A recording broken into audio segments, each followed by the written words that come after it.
ஒருவர் கோபத்தில் தன்னை மறந்து சாபம் கொடுத்தாள்.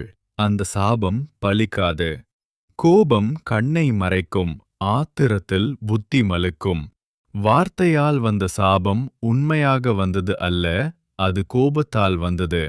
அதேபோல ஒருவர் பல தவறுகள் செய்துவிட்டு இவர்களுக்கு ஒரு தவறு நடந்துவிட்டது என்று சாபம் கொடுத்தால் அது பலிக்காது. ஏன் என்றால் அவர்களும் தவறு செய்தவர்கள்தான். ஆனால் ஒருவர் மனம் நொந்து கண்ணீர் சிந்தினாலே அது சாபமாகும்.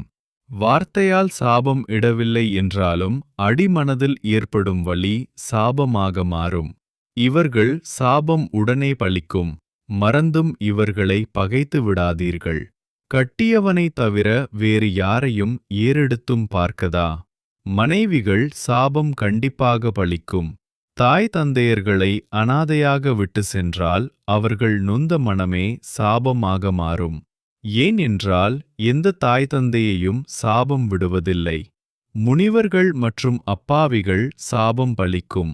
நமது சேனல் பிடிச்சிருந்தா லைக் பண்ணி உங்க கருத்துக்களை கமெண்ட் பண்ணுங்க. மறக்காம சப்ஸ்கிரைப் பண்ணுங்க.